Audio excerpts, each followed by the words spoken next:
second speaker is Maurizio Vanotti. So Maurizio is the VP of Global New Markets at OneWeb. Maurizio is responsible for bundling connectivity with big tech ecosystem. And at OneWeb, he also led the initiation of Gen 2 program and shaped the company's responsible space initiative. Prior to that, he was a C-level executive of a private equity-backed company leading strategy and operations in Europe and advisors to VC's investment strategies and technology sectors. He started his career at OHB Italia before becoming the head of engineering department and head of telecommunication in SSTL, when he delivered more than 20 missions in orbit. Maurizio is also a former Navy officer. So Maurizio, the floor is yours. Thank you, Mohammed. Can you see my screen? Just checking if you can see Yes. the presentation. Okay, Perfect. thank you. Thank you very much.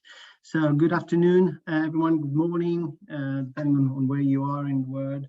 I'd like to share with you the status of our program and innovation that large constellation operators face on, the manufacturing, technical, financial, regulatory, responsible space perspective.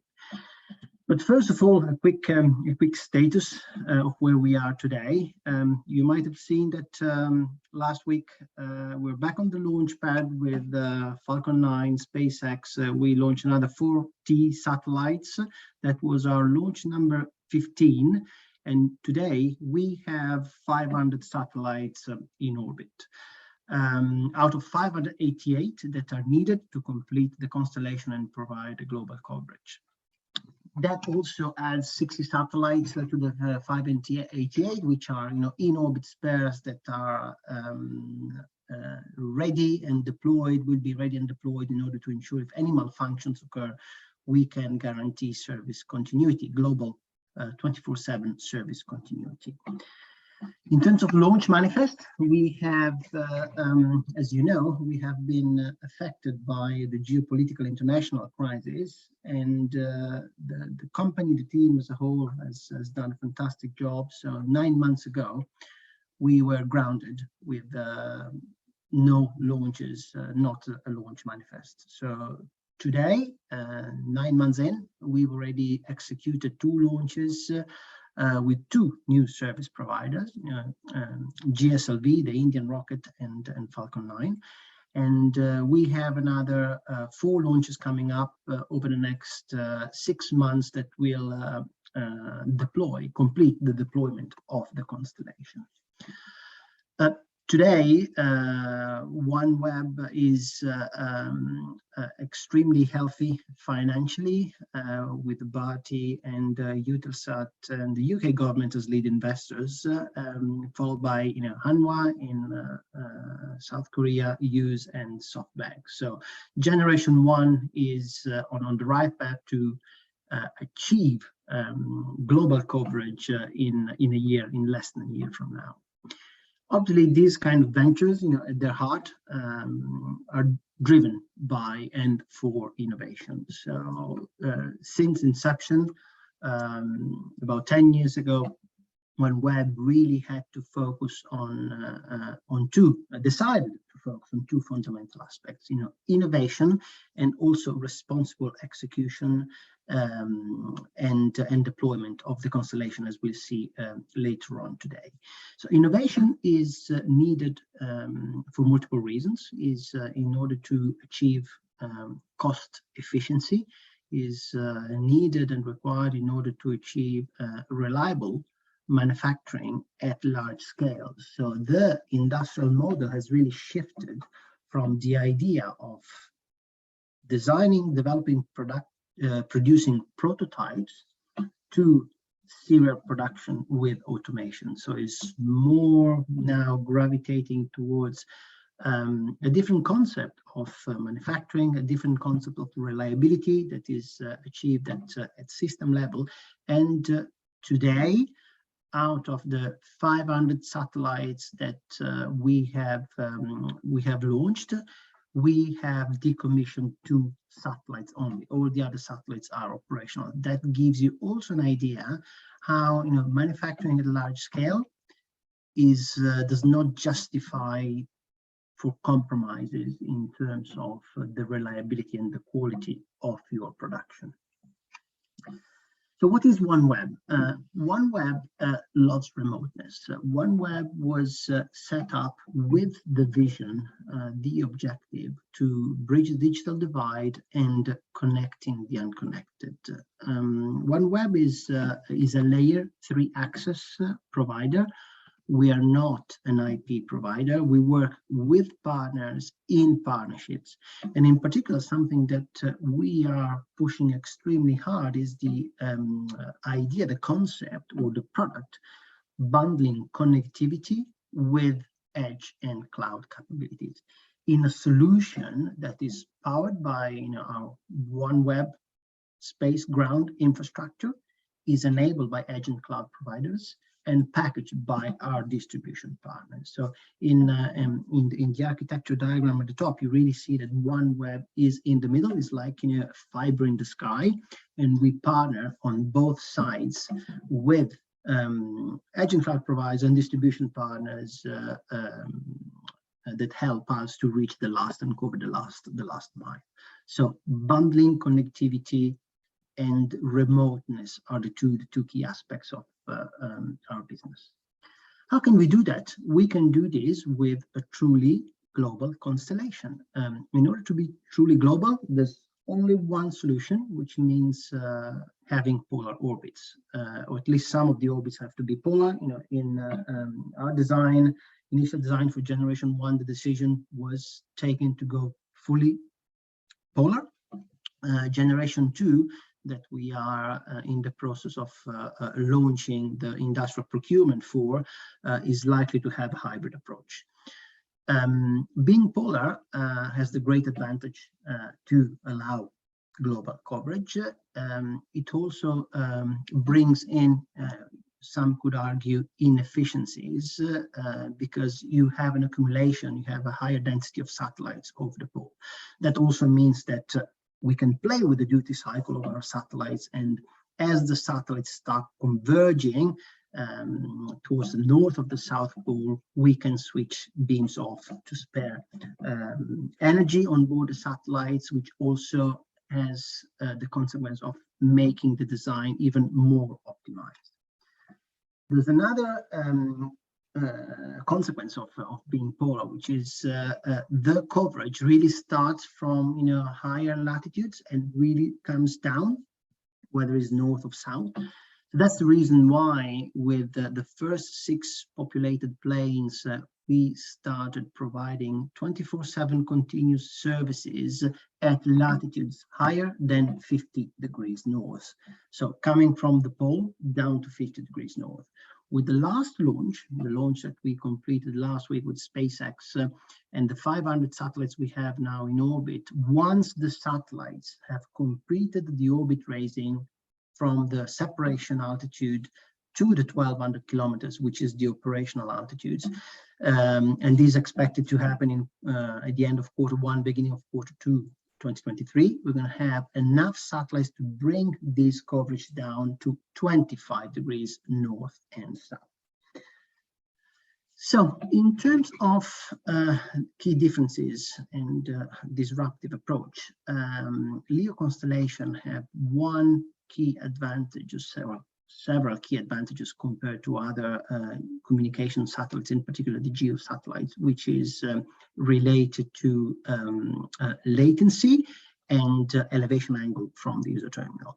We are flying at an orbit that is about 14 times closer to the user compared to a geostationary satellite, and that translates directly into a latency which is in the order of the 50 milliseconds.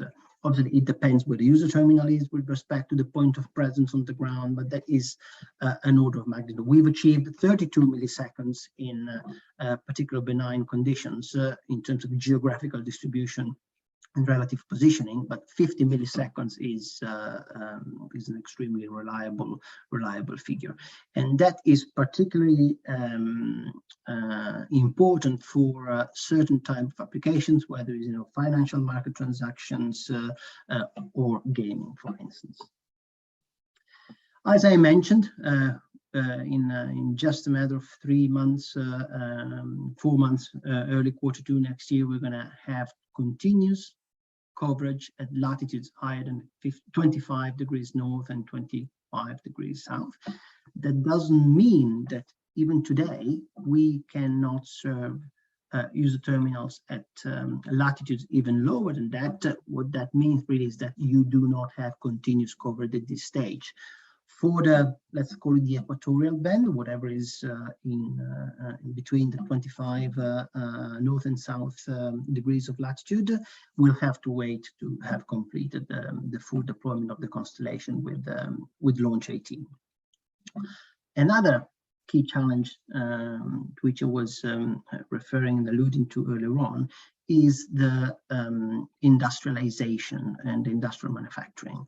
OneWeb satellite assembly line is in Florida at Merritt Island, just by the Kennedy Space Center, and OneWeb Satellites is a JV, is a joint venture between OneWeb, the telecommunication operator, I'm representing, and Airbus. This is where the satellites are assembled, not manufactured. Actually, all the, as I call them, the Lego bricks are really coming into the final assembly line, already pre-tested, pre-qualified, and ready to be integrated in the final satellite. Once the subsystems, the building blocks, are in-house, it takes about 4 days for a complete satellite to be integrated, but the output of the assembly line in stable conditions is 2 satellites per day.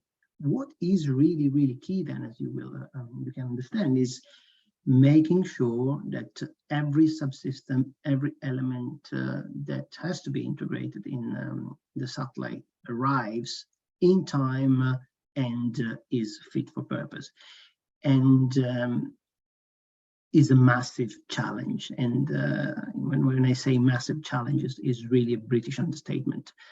Only one component in a unit is enough to delay a complete batch, the launch of a complete batch. And think about 40 satellites, as you can see in the background. This actually is an order launch with 36, but now we have a configuration of 40. Think how many subsystems we have in every satellite, think how many components for each subsystem, and it's an enormous challenge. And actually Airbus was really instrumental in the definition of the processes implemented in the final assembly line with their experience from the aircraft manufacturing and assembly line. So we try to minimize any possibility of human error. Just to give an idea, we have some torque wrenches that are scanning the QR code of the bolts that are coming out of the kit, that the operator takes out of the kit, and that automatically sets the torque on the wrench. So it only can operate at that torque. When you pick another bolt, you scan another QR code and sets a different torque. Also, the position that wrench physically can have inside the satellite is unique. So you are then sure that you're using the right tool and you're not inadvertently swapping one tool for another. Another fundamental aspect is that these kind of effort is completely paperless. So our assembly line works with QR codes, automatic test procedure, automatic test report are filled in by the operator, is completely paperless, and is a complete change of paradigm compared to what the space industry was used to up until OneWeb started as the first large constellation. Obviously, in order to be financially healthy, we need to generate revenue, and we generate revenue through our user terminals, which is what our customers touch. These in particular is the next generation of user terminals that are becoming more and more compact. The first generation of user terminal deployed a set of dual parabolic antennas, each antenna within a dome of diameter of about 75 centimeters. And the reason why two is because LEO constellations are very different compared to the standard geo telecommunication satellites that appear fixed in the sky. A LEO constellation is characterized by satellites continuously moving with respect to the user, and that requires the user to track or prepare to track simultaneously at least two satellites at any time. So while you're being served by one satellite, your user terminal already have to prepare for the acquisition of the next one in order to ensure a seamless connectivity and user experience. And these are this is the next generation of two user terminals, one for enterprise car mobility, and also the other one you can see on the right was a ground test we did with an aviation user terminal that was simultaneously tracking LEO geo satellites and creating a 5G local network. That gives you an idea of the trend of in terms of miniaturization of this kind of hardware and these kind of kits. Last but not least, we are also in the process of introducing timing synchronization on generation 1, and in the future position navigation services on generation 2 as a byproduct of the KU telecommunication payload. What that means is that we realized we have the opportunity and the ability to use our KU band and to deliver timing synchronization service capabilities through our system and our user terminals. Timing nowadays is becoming more and more important, and timing is a utility as water, as electricity, as gas. Think about energy grid, 5G cell towers, financial banking transactions. In particular, I'm referring to high-speed trading. They're all synchronized using GNSS, GPS, or Galileo signals. As we also know, L-band GNSS signals are easily jammable and spoofed, as also the Ukrainian situation has recently demonstrated. What we can offer, what we are offering is the opportunity to use the OneWeb user terminals, increasing the resiliency level, providing these kind of synchronization services. Not in substitution, but as an increased resiliency. So the vision here is not to position OneWeb as the solution of choice for a doomsday scenario, a day without GPS or Galileo, but it's really the idea of providing an increased resiliency level. And in the future, with generation 2, we're going to provide full position and navigation timing services for mobility and ground applications, whether sea, air, on land. Last but not least, I would like to briefly touch on one of the key points of our vision, which is leadership in responsible space. As Greg Weiler funded the company, he really sets the vision about leaving no trace in space, and we stuck to that vision and that promise ever since, and we've been at the forefront of these initiatives on the global stage. I personally have been leading this initiative for almost 4 years now, and the way we frame Responsible Space Initiative as OneWeb is really articulated over 6 pillars. The first 2 are really associated to traffic in space. So space situation awareness is the first step, which is really about understanding if you have a problem, where the problem is, and analyzing the traffic. The second piece is the Space Traffic Management Initiative is all about coordination with fellow operators. Recently, I would say a month ago, OneWeb, Iridium, and Starlink released a document together about guidelines for space traffic management, and this is publicly available. That gives you a feeling, an understanding of how important it is for constellation operators to cooperate on this regard. So while we fight, extremely fiercely on the commercial market, one against the other, we really have a strong, open conversation and collaboration regarding space traffic management, because it can only be a win-win solution in order to work and operate. The other element is assisted disposal and removal. Our satellites, since day one, have been designed with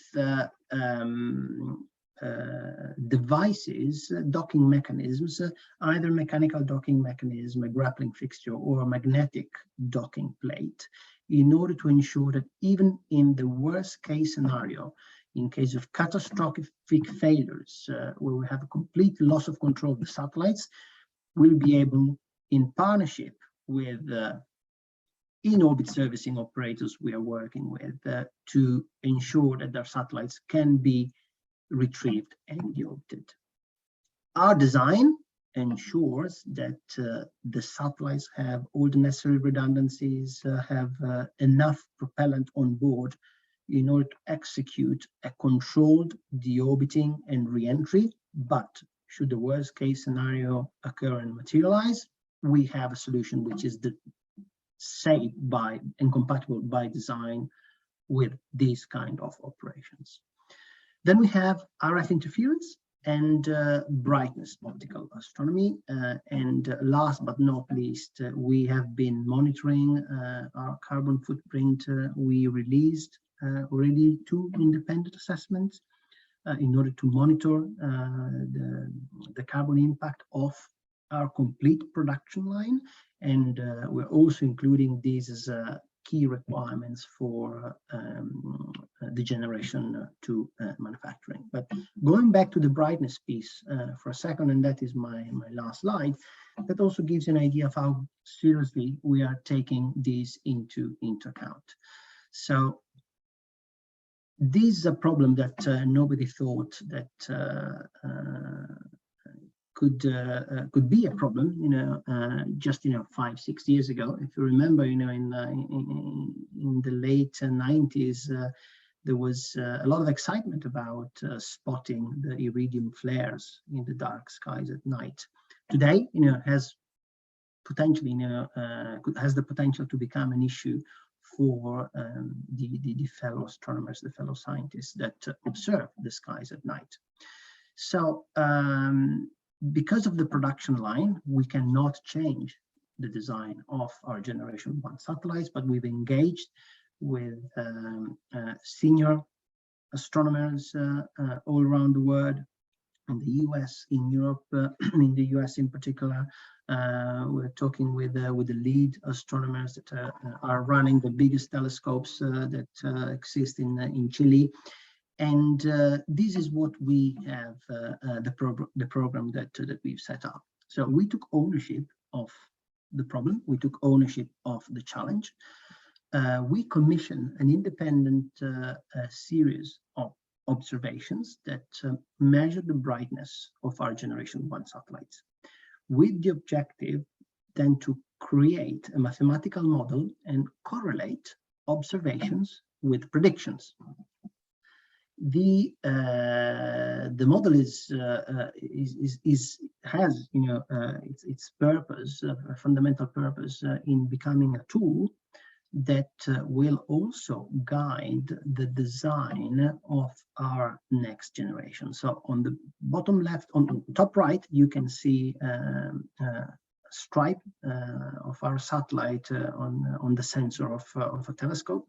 On the bottom left, you can see the mathematical model representation And obviously we can do this because we know all the details of the mechanical layout and the material of our satellite. And on the right-hand side, you can see the output of the computation in terms of correlation between predicted circles versus measured squares. So this is a tool that we are refining internally, and we are in discussion with some fellow astronomers that will help us to refine the tool. And the objective is next year to share this tool with industry, with the community, with an open source concept in order to improve it and make it more reliable for the greater good of the aerospace manufacturing industry. So this is really a quick overview of various challenges that we've been facing, throughout our existence.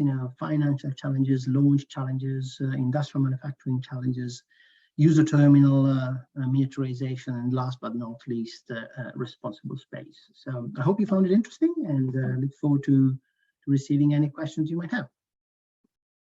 Thank you very much. Thanks, Maurizio, very much for the interesting talk. So yeah, I have a question from Nishant. So a great work connecting the remote polar regions, including visibility of shores, assets such as ships. However, does this strategy of OneWeb and other Constellation further exacerbate the remoteness of Africa and other equatorial regions, which also has less connectivity through terrestrial network? Absolutely, yes. We are a global constellation, and the reason why we start the coverage, the continuous coverage starts from the polar regions, is purely, orbital geometry. Is not related to the business decision. Obviously, we are trying to make the most of what we have in terms of the deployment sequence of the coverage. So our first anchor customers, are in Alaska and in Canada, and is really intrinsic to the orbitology or the design of our orbits, which are polar, are inclined 87.9 degrees. And you just have a physical accumulation of the satellites, from the high latitudes. But from the end of next year, we're going to have a complete deployment, and we're going to cover, also the equatorial band. Yeah, thanks. So I think there's a joint question between Nishant and Adrian. So about do you see any rule for the inter-satellite links? And Adrian says for inter-relay. Yeah, so inter-satellite link was not part of the design of generation 1, but will be a key element of the next generation that we are targeting to start deploying in 2027. Absolutely, yeah. Okay, I think one more question. So from Rahman Mahfouz, he said, what type of antennas are you using at the satellite? Is it a parabolic or phased array antenna or any other type of antennas? So the KA antenna that we have on the satellite is for the communicating with the gateway. They are simple parabolas, and they communicate with the ground station network. We have two because similarly to the user terminal on the ground, also the satellites in the sky need to guarantee a seamless handover, communicating with one gateway and then handing over to the next.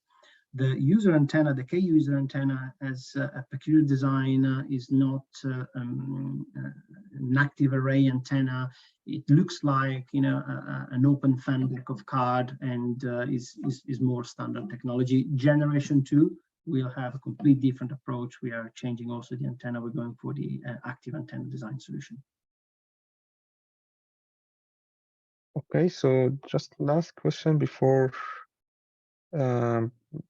concluding. So from Dan York, he said that, can you explain the news of the recent acquisition by Eutelsat and how that will work? Right, so Eutelsat is the second shareholder in terms of